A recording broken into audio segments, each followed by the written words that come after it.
Hello everyone, welcome back to my channel Wangxian lovers. और आज मैं आपके साथ Wangxian fan fiction my hot professor का नेक्स्ट पार्ट शेयर करने वाली हूँ। तो चलिए आज का पार्ट हम शुरू करते हैं। तो इससे पहले वाले पार्ट में हमने देखा था कि वी जिंग जानबूझकर उन लड़कियों के साथ फ्लर्ट कर रहा था, क्योंकि वी जिंग ने देख लिया था कि वांग जी उसे देख रहा है। वी जिंग बस ये जानना चाहता था कि वांग जी उसे किसी और गर्ल के साथ देखकर जेलस फील करता है या नहीं। लेकिन वी जिंग को नहीं पता था कि वांग जी इतना जेलस हो जाएगा। वांग जी अपने स्टूडेंट्स की क्लास लगाने की वजह हमारे वीजिंग की क्लास लगा रहा था, और उनकी क्लास तो बहुत रोमांटिक थी। वीजिंग वांग जी बहुत ही वाइडली एक दूसरे को किस कर रहे थे। वांग जी वीजिंग को पूरी तरह से अपना बना लेना चाहता था, लेकिन वो किसी तरह से अपने आप को कंट्रोल कर रहा था, क्योंकि वो नहीं चाहता था कि जब तक वांग जी और वीजिंग की मैरिज हो तब तक वो ये सब करे। लेकिन वीजिंग के इतने क्यूट फेस को देखकर हमारा वांग जी बिल्कुल भी कंट्रोल नहीं कर पाता। वो जैसे ही वीजिंग को देखता है वो अपने कंट्रोल को वैसे भी खो देता है। वांग जी वीजिंग एक दूसरे के साथ बहुत रोमांटिक हो रहे थे। उन दोनों ने एक दूसरे के ऑलमोस्ट शर्ट्स को भी रिमूव कर दिया था, और वो वहाँ उस रूम के अंदर बहुत ही ज़्यादा रोमांटिक और हॉट सा किस एक दूसरे के साथ कर रहे थे। लेकिन जियांग चैंग और हमारा नी होसेंग दोनों ही वीजिंग को ढूंढते हुए वहाँ आ जाते हैं। जैसे ही जियांग चैंग ने उस रूम का डोर ओपन किया, जैंग चैंग को तो एक बहुत बड़ा सदमा लगा। उसने कभी भी नहीं सोचा होगा कि वो अपने सामने ये सब भी देखेगा। जियांग चैंग ये सब सोचने के बारे में कभी सोच भी नहीं सकता था। उसे बहुत बड़ा शौक लगा था जब उसने वीजिंग को इस हालत में देखा, और ऊपर से वांग जी को भी इस हालत में देखा। उसे यकीन नहीं हुआ कि उसने ये क्या देख लिया। बेहोश होकर नीचे गिरने वाला था, क्योंकि उसने उम्मीद नहीं की थी कि वो अपने ब्रदर को कभी इस हालत में भी देखेगा। वांग जी वीजिंग बहुत ही ज़्यादा हैविली ब्रीथ ले रहे थे, और दोनों ही डोर की ओर शॉकिंगली देख रहे थे। वीजिंग जब जैंग चैंग की ओर देखता है तब वो जल्दी से अपने फेस को सही करता है और अपनी शर्ट्स को भी ठीक करता है। जैंग चैंग की नज़रें सीधा वीजिंग के नेक पर जाती है, जहाँ पर बहुत सारे बाइट मार्क्स थे। जियांग चैंग की आईज बहुत बड़ी बड़ी हो जाती हैं ये देखकर। जियांग चैंग अपने फेस को साइड कर लेता है और बोलता है, वीजिंग ये तुम। इस वक्त वांग जी को बहुत एम्बैरेसिंग फील हो रहा था। वो तो बिल्कुल ठीक से अपने आईज को ऊपर भी नहीं कर पा रहा था, क्योंकि उसने नहीं सोचा था कि ऐसा भी हो जाएगा। जियांग चैंग जल्दी से बोलता है, वीजिंग अभी के अभी यहाँ से चलो और जल्दी करो। वीजिंग जियांग चैंग की जब ये आवाज़ सुनता है तब वो बोलता है, ठीक है मैं आ रहा हूँ। जियांग चैंग और नी हुसैंग वहाँ से चले जाते हैं। नी हुसैंग तो स्पीचलेस था। ये सब देखने के बाद नी हुसैंग और जियांग चैंग दोनों उस रूम से बाहर आ जाते हैं, और वो वहीं डोर के पास खड़े हुए थे। नी हुसैंग जियांग चैंग की ओर शॉकिंगली देख रहा था, और जियांग चैंग नी हुसैंग की ओर शॉकिंगली देख रहा था। दोनों में से कोई कुछ नहीं बोल रहा था। और वहाँ रूम के अंदर वीइंग अपने फेस को वांग जी की ओर करता है। वांग जी का फेस पूरी तरह से रेड हो गया था। उसे बहुत ही ज़्यादा एम्बैरसिंग फील हो रहा था। वीइंग वांग जी के पास जाता है, उसके फेस को पकड़ता है और बोलता है, गग क्या हुआ, आप इतनी रेड क्यों हो गई। वांग जी वीजिंग की ओर अपना फेस करता है और बोलता है, वीजिंग वांग जी के फेस की ओर देखता है और उनके लिप्स पर एक सॉफ्ट किस करता है और बोलता है, गग कोई फ़र्क नहीं पड़ता, वो मेरा ब्रदर है, आप चिंता मत कीजिए, मैं उसे संभाल लूँगा। ठीक है, आप जाकर अपनी क्लासेस को अटेंड कीजिए, तब तक मैं अपने भाई को अटेंड करके आता हूँ। ये बोलकर वीजिंग वांग जी की लिप्स पर एक बार और सॉफ्ट किस करता है, और वो वांग जी की हेयर्स को ठीक करता है, और वांग जी की टाइज को भी फिर से अच्छे से लगा देता है, और फिर वो वांग जी के साथ रूम से बाहर निकल जाता है। जैसे ही वीजिंग और वांग जी रूम से बाहर आते हैं, जियांग चैंग और नी हुसैंग उन दोनों का वहीं पर वेट कर रहे थे। वीजिंग वांग जी की ओर देखता है और बोलता है, गग आप जाइए। वांग जी अपने सिर को हाँ में हिलाता है और फिर वो वहाँ से चला जाता है। इसके बाद वीजिंग उन दोनों की ओर मुड़ता है और देखता है। जियांग चैंग की आंखें गुस्से में रेड हो चुकी थीं, और वो वीजिंग की ओर देख रहा था, इससे पहले कि जियांग चैंग गुस्से में वीजिंग पर चिल्ला पाता। वीइंग जियांग चैंग की ओर देखता है और बोलता है, जियांग चैंग क्या तुम थोड़ी देर बाद नहीं आ सकते थे, सारा मूड ऑफ कर दिया तुमने मेरा। मैं कितने अच्छे मूड में था तुम्हें पता है। तुम भी ना हमेशा कबाब में हड्डी बनने के लिए आ जाते हो। जैसे ही जियांग चैंग ये सुनता है वो वीइंग की हेड पर अपने हाथ से स्लैप करता है और बोलता है, क्या क्या क्या कहा तूने मुझे, कबाब में हड्डी, तुम्हारा दिमाग खराब है, तुम क्या कर रहे थे, और वो भी कॉलेज में। ओह माय गॉड, मुझे तो यकीन नहीं हो रहा कि तुम इतने शेमलेस हो। तुम इतने शेमलेस कैसे हो सकते हो। वीइंग वीइंग जियांग चैंग की ओर देखता है और बोलता है, शेमलेस नहीं तो मैं कोई शेमलेस नहीं हूँ, और वैसे भी वो मेरे बॉयफ्रेंड हैं, तो ये सब बोलना बंद करो, और मैं ये सब कर सकता हूँ। ठीक है, तुम्हारे पास कोई गर्लफ्रेंड नहीं है तो मैं क्या करूँ, तुम भी जाके बना लो और करो। जियांग चैंग वेइंग की ओर देखता है और बोलता है, डिस्गस्टिंग। वेइंग जियांग चैंग की ओर देखता है और बोलता है, जियांग चैंग मैं जानता हूँ कि मेरे पास जितना हॉट बॉयफ्रेंड है तुम्हारे पास नहीं है। तो मैं क्या करूँ? ठीक है, तुम्हें जेलस होने की ज़रूरत नहीं है। तुम सीधे-सीधे मुझे बोल सकते हो। जियांग चेंग वीइंग की ओर देखता है और बोलता है, ओह गॉड! तुम्हारा कुछ नहीं हो सकता वीइंग, तुम पागल हो गए हो। मैं तो जा रहा हूँ यहाँ से। ये बोलकर जियांग चेंग वहाँ से जाने लगता है। वीइंग जब ये देखता है कि जियांग चेंग वहाँ से भाग रहा है तो वीइंग जल्दी से जाता है और जियांग चेंग को पीछे से हग करता है और बोलता है, चेंग तुम मुझे ऐसे छोड़कर नहीं जा सकते हो। तुम मेरे ब्रदर हो तो तुम्हें ये सब झेलना पड़ेगा, ठीक है? अब चलो यहाँ से। तभी न्यू हुसैन भागते हुए आता है और बोलता है, हे ब्रदर्स, तुम दोनों तो मुझे भूल ही गए हो। वे यिंग नी हुसैन की ओर देखता है और बोलता है, नी हुसैन मैं तुम्हें कैसे भूल सकता हूँ, तुम भी तो मेरे बेस्ट वाले फ्रेंड हो। ये बोलकर वे यिंग अपना एक हाथ नी हुसैन के नेक में डाल देता है और अपना दूसरा हाथ जियांग चेंग के नेक में, और वो तीनों ही ऐसी तरह से एक दूसरे के साथ मस्ती करते हुए वहां से जाने लगते हैं। नी हुसैन वीइंग की ओर देखता है और बोलता है, वैसे बी ब्रदर, क्या ये सच है, वो आपके सच में बॉयफ्रेंड है? वीइंग स्माइल करता है और नी हुसैन की ओर देखता है और बोलता है, हाँ नी हुसैन, वो मेरा सच में बॉयफ्रेंड है। नी हुसैन शॉकिंगली वीइंग की ओर देखता है और बोलता है, बी ब्रदर सच में आप तो अमेजिंग हो। आपने वांग जी सर जैसे एक कोल्ड फेस वाले पर्सन को इतना ज़्यादा वाइल्ड बना दिया। मैं देख सकता हूँ Wei brother, Wang ji sir आपसे कितना प्यार करते हैं। ये तो आपके नेक पर हमें दिख रहा है। नी हुसैन और जियांग चेंग दोनों ही वी यिंग के नेक की ओर देखने लगते हैं। वी यिंग बोलता है, चुप करो तुम दोनों, ऐसे तो तुम दोनों नज़र लगा दोगे मेरे और वांग जी सर के प्यार पर। ठीक है, अब चलो यहाँ से। कुछ देर के बाद वी यिंग, जियांग चेंग और नी हुसैन ये तीनों ही क्लासरूम के बाहर आ जाते हैं। वे यिंग जब वांग जी को वहाँ चेयर पर बैठे हुए देखता है तब वो एक स्माइल करता है। जियांग चेंग वे यिंग की ओर देखता है और बोलता है, आज ये यहाँ क्या कर रहा है? वैसे भी सबसे पहली क्लास तो हमारी लंच रेंज सर की होती है, आज वो क्यों नहीं है? वी यिंग जियांग चेंग की ओर देखता है और बोलता है, मुझे क्या पता होगा, मैंने उनसे नहीं पूछा था कि आज वो हमारी फर्स्ट क्लास लेने वाले हैं। चलो अब जो भी हो, हमें क्लासरूम में जाना चाहिए। वे यिंग वांग जी की ओर देखता है और फिर वो वांग जी से क्लास में आने की परमिशन मांगता है। वांग जी भी अपने बुक को फिर टेबल पर रख देता है और फिर अपने सिर को हाँ में हिलाता है। जियांग चेंग, नी हुसैन और वी यिंग फिर अपनी टेबल्स पर जाकर बैठ जाते हैं। वांग जी फिर अपने स्टडीज़ को फिर से कराना शुरू कर देता है, लेकिन वी यिंग तो वांग जी की स्टडीज़ पर कोई ध्यान नहीं दे रहा था। उसका ध्यान तो सिर्फ वांग जी के लिप्स पर था और वो वांग जी के लिप्स की ओर देखते हुए अपने लिप्स को लिक करता है और फिर वो वांग जी की ओर देखकर अपने लिप्स को बाइट करने लगता है। वांग जी की नज़रें जब अचानक से वी यिंग की ओर जाती हैं तब वो वी यिंग को इतने सडिक्टिव तरीके से अपने लिप्स को बाइट करते हुए देख रहा था। वांग जी की सांसें अचानक से रुक जाती हैं। वी यिंग को इस तरह से हरकतें करते हुए देखकर वांग जी के लिए बहुत मुश्किल हो रहा था अपनी क्लास के अंदर ध्यान लगा पाना। वो बार बार अपने आप को रोक रहा था ताकि वो वी यिंग की ओर न देखे, लेकिन वी यिंग अपने आप को जिस तरह से कभी टच कर रहा था, कभी वो वांग जी की ओर देखकर अपने लिप्स को लिक कर रहा था, उसके लिए बहुत मुश्किल हो रहा था कि वो अपना ध्यान पूरी तरह से क्लास में लगा पाए। वांग जी एक गहरी सांस लेता है और वो फिर अपने टेबल से खड़ा होता है और बोलता है, अब तुम लोगों का हाफ रेसेस टाइम है तो आप लोग जा सकते हैं। सभी लोग हैरान थे कि आज अचानक से पहले तो वांग जी सर आ गए और अब वो बोल रहे हैं कि हमें रिसेस टाइम दिया जा रहा है। ये क्या हो रहा है आज यहाँ?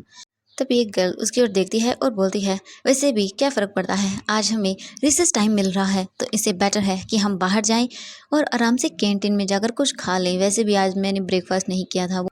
इसी तरह से एक एक करके सभी स्टूडेंट्स क्लासरूम से बाहर चले जाते हैं और वो अपना सभी अपने वर्क्स को फिर से अलग अलग करने लगते हैं। वी यिंग भी अपनी बुक्स को कलेक्ट करता है और वहाँ से जाने लगता है। जियांग चेंग वी की सारी हरकतें देख रहा था जो भी वी यिंग क्लासरूम के अंदर वांग जी की ओर देखकर कर रहा था, और उसने अपने फेस को बहुत ही बुरी तरह से बना भी लिया था। Wei Ying Jiang Cheng classroom से बाहर जाने लगते हैं, लेकिन तब भी वांग जी वी यिंग की ओर देखता है और उसे आवाज़ लगाते हुए बोलता है, वी यिंग। वी यिंग जैसे ही अपना नाम सुनता है वो एक स्माइल करता है और पीछे मुड़कर देखता है। वी यिंग और वांग जी एक दूसरे की ओर ही देख रहे थे। वी यिंग जल्दी से वांग जी के पास जाता है और बोलता है, हाँ गगा क्या हुआ? वांग जी बोलने में थोड़ा हेजिटेट कर रहा था क्योंकि वहाँ पर जियांग चेंग खड़ा हुआ था। वी यिंग जब ये देखता है तब वो समझ जाता है। वी यिंग जियांग चेंग की ओर देखता है और बोलता है, चेंग तुम जाकर मेरा बाहर इंतजार करो, मैं थोड़ी देर में ही आ रहा हूँ। जियांग चेंग जब ये सुनता है तब वो अपना मुंह बनाता है और वहाँ से जाने लगता है, लेकिन जाने से पहले वो पीछे मुड़कर देखता है और बोलता है, वी यिंग अगर तुम 2 मिनट के अंदर वापस नहीं आए तो फिर देख लेना, मैं तुम्हारी टांगे तोड़ दूंगा। ये बोलकर जियांग चेंग वहाँ से चला जाता है। वे यिंग जियांग चेंग की ओर देख रहा था और स्माइल कर रहा था। इसके बाद वो वांग जी की ओर मुड़ता है और बोलता है, हाँ गगा बोलिए क्या हुआ? वांग जी वीइंग की ओर देखता है और बोलता है, वीइंग तुम ये क्लास में क्या कर रहे थे? वीइंग स्माइल करता है और बोलता है, गगा मैंने क्या किया? मैंने तो कुछ भी नहीं किया, मैं तो बस आपको देख रहा था। वांग जी जब ये सुनता है तो वो बहुत ही ज़्यादा ब्लश करता है और बोलता है, वीइंग तुम ये सब करना बंद कर दो, नहीं तो मैं। वीइंग वांग जी की ओर आगे बढ़ने लगता है और बोलता है, नहीं तो आप क्या गगा, क्या करेंगे आप? आपको पता है मेरे सामने मेरा इतना हॉट प्रोफेसर बैठा हो और मैं ऐसा करना बंद कर दूं, ये हो नहीं सकता। वांग जी वीइंग की ओर देखता है और बोलता है, वीइंग तुम भी ना। वीइंग वांग जी की ओर देखता है और बोलता है, गगा क्या? मैंने क्या किया? मैंने कुछ भी नहीं किया है। अब मैं क्या करूं गगा? आप इतना क्यूट अमेजिंग फेस बनाओगे तो फिर मैं अपने आप को कैसे रोक पाऊंगा? मैंने वैसे भी ज़्यादा कुछ नहीं किया, मैं तो बस आपको देख रहा था। अब मैं क्या करूं? आपको देखने से भी प्रॉब्लम होती है तो। वांग जी वीइंग की ओर देखता है और बोलता है, तुम्हें समझाना व्यर्थ है। ये बोलकर वांग जी वहां से जाने लगता है, लेकिन वीइंग वांग जी का हाथ पकड़ता है और बोलता है, अच्छा ठीक है, सॉरी गगा, मैं दोबारा से ऐसा नहीं करूंगा, प्लीज़ आप गुस्सा मत करिए, ठीक है। वांग जी वीइंग की ओर मुड़कर देखता है और बोलता है, वीइंग तुम्हें अपनी स्टडीज़ पर भी फोकस करना चाहिए, तुम हर वक्त ऐसा नहीं कर सकते हो। वीइंग अगर तुमने दोबारा ऐसा किया तो देख लेना, तुम्हें इसकी पनिशमेंट मिलेगी। वीइंग वांग जी की ओर देखता है और बोलता है, ठीक है गगा, आप मुझे जो पनिशमेंट देना चाहे दे सकते हो, मैं आपकी हर पनिशमेंट को झेलूंगा। ये बोलकर वीइंग अपने दोनों हाथों को वांग जी की नेक में डाल लेता है और उसे अपने क्लोज कर लेता है। वांग जी वीइंग की ओर देखता है और बोलता है, वीइंग ये क्लासरूम है और तुम थोड़ा दूर रहो, ये सब यहाँ मत करो। वीइंग वांग जी की ओर हैरान होकर देखता है और बोलता है, गगा ये आप बोल रहे हो मुझसे कि मैं आपसे दूर रहूं? अभी थोड़ी देर पहले आपने जो किया उसे देखने के बाद तो मुझे आपसे ये बोलना चाहिए। वांग जी ये सुनकर बहुत ही एम्बैरेसिंग फील करता है, क्योंकि उसने जो थोड़ी देर पहले किया वो उसे बिल्कुल भी नहीं करना चाहिए था। वे यिंग के साथ वो किसी और को कभी नहीं देख सकता, इसीलिए बहुत ही जेलस हो गया था वो, इसीलिए उसने वो सब कर दिया। वांग जी अपनी जेलसी के अंदर सब भूल गया था कि वो एक टीचर है, तो इस तरह का बिहेवियर यहाँ करना बहुत ही गलत बात है। वे यिंग वांग जी की ओर देखता है, वांग जी वी यिंग की ओर देखता है और बोलता है, I am sorry Wei Ying, मुझे वो नहीं करना चाहिए था, I am sorry Wei Ying. Wei Ying Wangji की फेस की ओर देखता है और बोलता है, काका आप सॉरी क्यों बोल रही हो, क्या हुआ? मैं तो बस मजाक कर रहा था, प्लीज़ आप ऐसा मत बोलिए, मुझे कोई प्रॉब्लम नहीं है, आप जो चाहे वो कर सकते हैं और मैंने आपको परमिशन दी थी, तो प्लीज़ आप सॉरी मत बोलिए, मुझे बहुत बुरा लगता है जब आप ऐसी कुछ बोलते हो तो। वांग जी वेइंग की ओर देखता है और बोलता है, ठीक है अब तुम जाओ, तुम्हें जाना चाहिए, मैं बाद में तुमसे बात करूंगा। वेइंग भी अपने सिर को हाँ में हिलाता है। इसके बाद वांग जी और वेइंग दोनों ही वहाँ से अलग अलग चले जाते हैं। वेइंग वापस से अपने ब्रदर के पास आ जाता है। वेइंग जब वापस उनके पास आता है तब वो देखता है कि जियांग चैंग वहाँ पर कुछ सोच रहा था और वो बहुत ही गंभीर चेहरे के साथ वहाँ बैठा हुआ था। वेइंग जब ये देखता है तब वो जियांग चैंग के पास बैठ जाता है और बोलता है, जियांग चैंग क्या हुआ, तुम क्या सोच रहे हो, तुम मुझे कुछ परेशान लग रहे हो। जियांग चैंग वेइंग की ओर देखता है और बोलता है, हाँ वेइंग मैं परेशान हूँ, यहाँ बैठो, मुझे तुमसे कुछ बात करनी है। वेइंग जियांग चैंग के पास बैठ जाता है और बोलता है, हाँ चैंग बोलो क्या हुआ। जियांग चैंग वेइंग की ओर देखता है और बोलता है, वेइंग हमें घर जाना होगा। वेइंग हैरान होकर जियांग चैंग की ओर देखता है और बोलता है, चैंग क्या बोल रहे हो तुम, क्या हुआ, अभी तो हम आए थे। जियांग चैंग वेइंग की ओर देखता है और बोलता है, हाँ वेइंग मैं जानता हूँ, लेकिन फादर का मुझे थोड़ी देर पहले कॉल आया, वो हमसे कुछ बात करना चाहते हैं, इसीलिए उन्होंने हमें वापस बुलाया है। आज इवनिंग को वो हमें लेने के लिए आ जाएंगे, उन्होंने सभी परमिशन ले ली है हमारी यूनिवर्सिटी से। वे यिंग जियांग चैंग की ओर देखता है और बोलता है, लेकिन ऐसा क्या हो गया चैंग कि वो हमें वापस बुला रहे हैं, मुझे तो कुछ समझ नहीं आ रहा है। तभी वे यिंग को कुछ याद आता है। वे यिंग जल्दी से जियांग चैंग की ओर देखता है और बोलता है, कहीं प्रिंसिपल लैंचरन ने तो कुछ नहीं किया। जियांग चैंग जब ये सुनता है तब उसे भी ये एहसास हो जाता है कि आखिरकार उन्हें वापस बुलाने का क्या मतलब था। जैंग जैंग ये सोचते हुए वेइंग की ओर देखता है। वेइंग का फेस इस वक्त बहुत ही डरा हुआ था। वेइंग को इस वक्त बहुत डर लग रहा था। जैंग जैंग ये देख सकता था। जैंग जैंग अपने फेस पर एक स्माइल लेकर आता है और वो वेइंग की ओर देखता है और बोलता है, वेइंग तुम क्या सोच रहे हो, ऐसा कुछ नहीं है, तुम्हें ऐसे ही लग रहा है, ऐसा कुछ नहीं हुआ होगा, हो सकता है पिताजी को कोई काम हो हमसे, इसीलिए उन्होंने हमें वापस बुलाया है, तुम भी ना वेइंग क्या सोचते रहते हो। और वैसे भी आज जब हम वापस जाएंगे तो हम फादर और मदर से तुम्हारे बारे में बात करेंगे, फिर देखेंगे हमें कि हमें क्या करना है, वो क्या बोलते हैं। वेइंग मुझे लगता है कि तुम्हें डरना नहीं चाहिए, सब ठीक होगा। जियांग चेंग विंग को ये सब बोल तो रहा था, लेकिन वो खुद भी अंदर से बहुत ही ज़्यादा डर रहा था, क्योंकि उसे पता था कि ये सब सच है। लेकिन वो विंग को अभी परेशान होते हुए नहीं देख सकता था, इसलिए उसने विंग से बोल दिया कि ऐसा कुछ नहीं हुआ होगा। इसके बाद विंग जियांग चेंग वहाँ पर अपने ब्रेकफास्ट को अच्छे से कंप्लीट करते हैं। इसके बाद वो फिर से अपनी क्लासेस को अटेंड करने लगते हैं। सभी क्लासें अटेंड करने के बाद विंग वापस से अपने रूम्स के अंदर आ जाते हैं। विंग आराम से बेड पर लेट जाता है, क्योंकि वो बहुत ही ज़्यादा थक गया था। वांग जी ने कहा था उससे कि वो सारी क्लासेस को अच्छे से अटेंड करे, इसीलिए विंग ने अपना पूरा फोकस लगा के क्लासेस को अटेंड किया था और अब वो पूरी तरह से थक गया था। इसी तरह जियांग चेंग भी अपनी बेड पर लेट जाता है और वो कुछ सोचने लगता है। तभी जियांग चेंग का फ़ोन रिंग करता है। इस वक्त इवनिंग हो चुकी थी। जियांग चेंग जब अपने फ़ोन की ओर देखता है तब वो जल्दी से फ़ोन को पिक करता है और वो बोलता है, हाँ पिताजी, क्या हुआ? तभी जियांग फेंग मैन बोलते हैं, तुम तीनों कहाँ हो? मैं आ चुका हूँ तुम्हारी यूनिवर्सिटी के बाहर, तो तुम अपना सामान को लेकर आ जाओ, ठीक है? जियांग चेंग जल्दी से बोलता है, ठीक है फादर। इसके बाद वो वीइंग की ओर देखता है और बोलता है, वीइंग तुम जाकर सीजे को लेकर आओ, तब तक मैं थोड़ा सा सामान ले लेता हूँ हमारा। वीइंग बोलता है, ठीक है। क्या पिताजी आ गई? जियांग चेंग विंग की ओर देखता है और बोलता है, हाँ तुम जाओ जल्दी से सीजे को लेकर आओ और मेरा गेट पर इंतज़ार करना, ठीक है? मैं वहीं आ जाऊँगा।